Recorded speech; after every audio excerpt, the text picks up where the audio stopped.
नमस्कार दोस्तों। तो बेंजामिन नेतन्याहू ने अब इजराइल हमास का जो पूरा वॉर है उसके बारे में हमने बहुत दिन से बात भी नहीं करी थी और बेंजामिन नेतन्याहू के बारे में भी बात नहीं करी थी। तो रिसेंटली बहुत सारी चीज़ें हुई है। आपने देखा होगा कि बेंजामिन नेतन्याहू ने अभी तो एक बहुत ही अजीब सा माउथ वाटरिंग ऑफर दिया है हमास के मिलिटेंट्स को। उसके बारे में तो खैर आज हम डिस्कस करने वाले हैं। और आपको पता है कि अभी रिसेंटली ही बहुत जल्दी ही आईसीसी का वारंट इशू हुआ है बेंजामिन नेतन्याहू के खिलाफ इंटरनेशनल क्रिमिनल कोर्ट ने, और उसको काफ़ी डिटेल में खैर किंजल सर ने कवर कर दिया है, तो उसको कवर करने की ज़रूरत नहीं है। अभी इसके पहले वाली वीडियो अगर आप देखोगे तो उसमें आईसीसी के वारंट के बारे में किंजल सर ने काफ़ी डिटेल में डिस्कस किया, आप वो वीडियो देख लीजिएगा।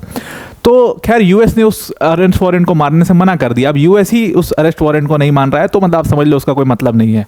और बहुत सारे ऐसे अरेस्ट वारंट आप पुतिन के खिलाफ भी देख चुके हो और उसका कोई मतलब कितना आजकल की इंटरनेशनल ऑर्गेनाइजेशन का कितना मतलब रह चुका है उसका मतलब आप जानते ही हो, वो जीरो के बराबर हो चुकी है। अगर एक मैं ढंग की ऑर्गेनाइजेशन मांगता हूँ जिसको ब्रिक्स को मानता हूँ, बाकी तो मुझे लगता है कि सब ऐसे ही बस काम चल रहा है और यूएस की जो मर्जी होती है वो होता रहता है, दूसरी तरफ जो चाइना या पुतिन की मर्जी होती है वो चलता है।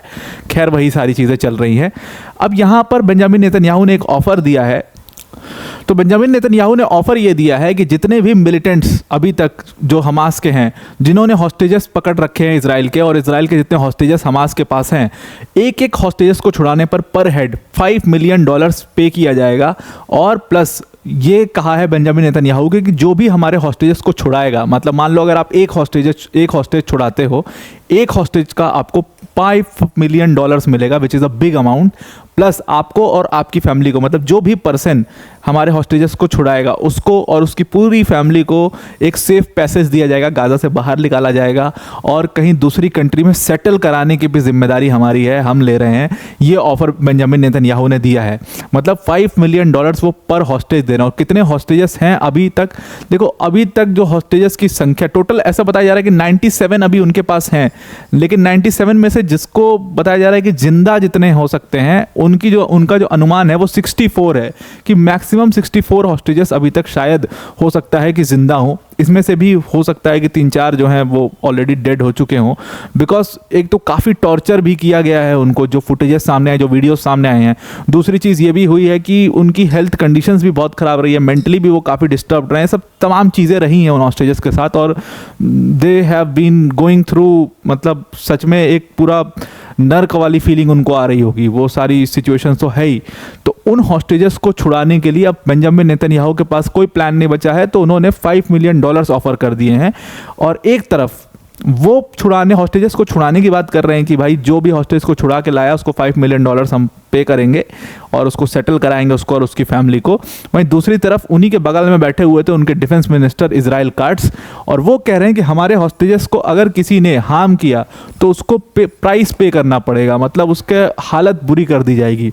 और ये जब कह रहे हैं कि उसको प्राइस पे करना पड़ेगा, इसका मतलब क्या है? एक वीडियो, एक फोटो खुद इजराइल के मिनिस्ट्री ने डाला, बिफोर और आफ्टर जैसी फोटोज जो आजकल आप सोशल मीडिया पर देखते हो, वैसी एक फोटो थी। हुआ क्या था कि एक हमास के मिलिटेंट ने एक आईडीएफ के सोल्जर को मार दिया था उसमें। उसके बाद बिफोर की फोटो है कि एक घर है जहां पर वो मिलिटेंट अपनी फैमिली के साथ रहता था। एक आफ्टर की फोटो है जहां पर उस घर को पूरा, मतलब एक मलबा दिखाई दे रहा है, वो घर ही पूरा गायब कर दिया है। तो वो पे द प्राइस जब वो कह रहे हैं इजराइल काट्स, तो उनका मतलब ये है कि पूरा मतलब गायब ही कर देंगे, कुछ नहीं बचेगा इसमें। ये स्थिति आ चुकी है। तो इजराइल इस तरीके से एक तरफ से धमकी दे रहा है और एक तरफ से ऑफर दे रहा है कि भाई तुम हमारे हॉस्टेजेस को छुड़ा के लाओ और तुमको $5 मिलियन देंगे। अब जाहिर सी बात है जब ऐसी बात बेंजामिन नेतन्याहू बोलेंगे तो उसका क्रिटिसिज्म तो 100% होगा। और आज के टाइम पर बेंजामिन नेतन्याहू की जो पूरी पॉलिटिकल जो उनका स्टेचर है इजराइल में, वो बहुत ही ज़्यादा नेगेटिव साइड में जा चुका है, बहुत इनफेमस हो चुके हैं। और हॉस्टेजेस की फैमिली जो आए दिन प्रोटेस्ट करती हैं या आए दिन उनकी वीडियोस आती हैं रोते हुए और तमाम इस तरीके से, तो लोगों के ऊपर उसका इम्पैक्ट भी बहुत पड़ता है। बेंजामिन नेतन्याहू मतलब क्या ही कर रहे हैं, अपने हॉस्टेजेस को नहीं छुड़ा पा रहे हैं, कोई एक डील नहीं निकाल पा रहे हैं। खैर इजराइल इस चीज़ में माना जाता है कि वो, जैसे आपने कई बार देखा होगा कि जैसे प्लेन हाईजैक हुआ था, उसमें भी सीधा ऑपरेशन कर दिया था इजराइल ने, कुछ नहीं सोचा कि हमारे हॉस्टेजेस हैं। जैसे इंडिया का जो प्लेन हाईजैक IC-814 मूवी बनी है, तो उसमें हमने सिर्फ अपने हॉस्टेजेस को बचाने के लिए कोई ऑपरेशन नहीं किया। मतलब अमृतसर में प्लेन लैंड हुआ, हम वेट करते रहे, हमने कोई ऑपरेशन नहीं किया। हम एकदम डील करके अपने हॉस्टेजेस को छुड़ा करके सेफली लेकर के आए, हम कोई ऑपरेशन हमने नहीं किया, कहीं हॉस्टेजेस तक कोई बात ना पहुँचे। लेकिन इजराइल ये सब नहीं सोचता। इजराइल जो है वो ऑपरेशन कर देता है, इसके लिए वो जाना जाता है। इसीलिए आप देखोगे कि बेंजामिन नेतन्याहू को कोई बहुत फर्क नहीं पड़ रहा है, क्योंकि इनकी हिस्ट्री रही है इनके प्राइम मिनिस्टर्स की कि वो बहुत बोल्ड मूव लेते हैं। तो वही मूव बेंजामिन नेतन्याहू भी लेते हुए नजर आ रहे हैं, लेकिन इसमें बहुत ज़्यादा क्रिटिसिज्म इनका हो रहा है। हॉस्टेजेस की जो फैमिली है वो इस रिलीज डील को लेकर के जो अभी इन्होंने ऑफर किया है काफ़ी नाराज़ है। जैसे एक विमेन है, एक मदर है जिनका बच्चा जो है वो फंसा हुआ है और उसको हमास ने अपना हॉस्टेज बना रखा है लगभग 8-9 महीने से। तो उन मदर वो काफ़ी फेमस भी हैं और उनका ही एक वीडियो वायरल हुआ था जहाँ पर वो बेंजामिन नेतन्याहू को काफ़ी भला बुरा कह रही थी, उनका एक वीडियो था। तो उन मदर ने उन्होंने कहा है कि ये जो प्राइम मिनिस्टर ने ये ऑफर दिया है, ये एक्चुअली में हमारे बच्चों की लाइफ वो ट्रेड कर रहे हैं। ये ऑफर वो किसको दे रहे हैं? कौन छुड़ाएगा हमारे बच्चों को? जाहिर सी बात है वही छुड़ाएगा जो मिलिटेंट जिन्होंने पकड़ रखा है। उन्हीं में से कुछ लोग अगर डिफेक्ट करना चाहेंगे, कोशिश करेंगे धोखा दे करके किसी तरीके से छुड़ा करके लेकर के आएंगे, वही लोग जाएंगे।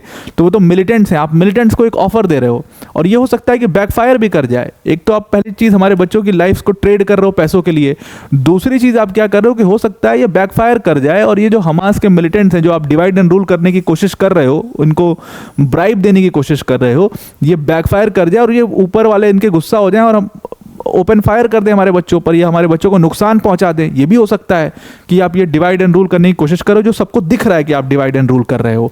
तो इस तरीके की बातें, इस तरीके का क्रिटिसिज्म बेंजामिन नेतन्याहू को झेलना पड़ रहा है आज की डेट में। और दूसरी चीज़ ये है, ये एक बड़ी कंट्रोवर्सी है इस चीज़ को लेकर के। मैं इसके ऊपर एक अलग से वीडियो बनाऊंगा, डिटेल एनालिसिस वीडियो होगी वो, कि कहते हैं कि हमास को खड़ा करने वाला ही इजराइल था एक टाइम पर। वही इन जो मदर हैं इन हॉस्टेज की, उन्होंने भी बोला। इसके बारे में आपको बता दूंगा एक्चुअल में ये क्या था, हमास को कैसे इजराइल ने खड़ा किया और क्यों। देखो इजराइल जो है डायरेक्टली हमास को नहीं खड़ा किया है। होता क्या है कि इजराइल जो है वो कतर को बैक कर रहा था और कतर जो है वो हमास को फंड कर रहा था। इस तरीके का कुछ अरेंजमेंट था वहाँ पर और कहते हैं कि उसी से हमास धीरे धीरे खड़ा हुआ। तो उन्होंने कहा कि एक टाइम पर हमसे गलती हुई और इजराइल ने बैक करके और हमास जैसे ऑर्गेनाइजेशन को खड़ा कर दिया। आज की डेट में फिर से आप $5 मिलियन पे कर रहे हो। किसको पे कर रहे हो? इन मिलिटेंट्स को पे कर रहे हो। और ये जो मिलिटेंट्स हैं ये क्या करेंगे? Once a militant always a militant, ये फिर हमास के ही रहेंगे और उससे हमास जो है वो दोबारा से खड़ा हो जाएगा। तो बेसिकली आप मिलिटेंट्स को पैसे ऑफर कर रहे हो। तो एक बार आप इजराइल ऑलरेडी वो गलती कर चुका है, दूसरी बार आप फिर वो गलती करने की कोशिश कर रहे हो। तो इसके बारे में खैर ये मैं आपको पूरा बता दूंगा किस तरीके से हमास ने फंड किया, इजराइल ने फंड किया हमास को और हमास खड़ा हुआ। इसके बारे में डिटेल एक वीडियो आ जाएगी जल्दी ही। तो ये भी उन्होंने कहा और इसीलिए काफ़ी क्रिटिसिज्म है। क्रिटिसिज्म बेंजामिन नेतन्याहू का इस चीज़ को भी लेकर के है कि वो अपनी कंट्री में इलेक्शंस को नहीं होने देना चाहते हैं। इलेक्शन से बचने के लिए वो सारे हथकंडे अपना रहे हैं। जो किया जा सकता है वो सारे कुछ बेंजामिन नेतन्याहू कर रहे हैं, उनके ऑपोजिशन लीडर्स का ये कहना है। तो आई होप आपको पूरा आर्टिकल समझ में आ गया होगा। अब वीडियो को एंड करने से पहले अनअकैडमी टीम की तरफ से एक बहुत बड़ी अनाउंसमेंट है। अनअकैडमी लेकर के आया है आपके लिए अनअकैडमी सिविल सर्विसेज चैंपियनशिप। ये एक स्कॉलरशिप टेस्ट है। 24 नवंबर को ये टेस्ट होगा 11 बजे सुबह और शाम के 5 बजे। और अगर आप इस टेस्ट में अच्छा परफॉर्म करते हो तो आप 90% तक की स्कॉलरशिप जीत सकते हो, या आप हमारे टॉप एजुकेटर से ऐसे एक्साइटिंग रिवॉर्ड्स जीत सकते हो जहां पर आप स्टूडेंट्स को देख भी रहे होगे रिवॉर्ड्स को रिसीव करते हुए। बहुत सारे एक्साइटिंग रिवॉर्ड्स हैं। आप अमेजॉन का वाउचर जीत सकते हो, मैकबुक, आईफोन जैसी तमाम चीज़ें जीत सकते हो। तो इस टेस्ट को फ्री ऑफ कॉस्ट इसका रजिस्ट्रेशन है, जरूर दीजिए। इससे आपको एक और चीज़ पता लगेगी कि आप कहाँ पर स्टैंड करते हो, ऑल इंडिया रैंकिंग आपकी क्या है। डिस्क्रिप्शन में लिंक है, लिंक पर क्लिक करिएगा और वहाँ पर फ्री ऑफ कॉस्ट आप रजिस्टर कर लेना। तो आई होप आपको पूरा आर्टिकल समझ में आ गया होगा। आज के लिए इतना ही। Thank you and have a nice day.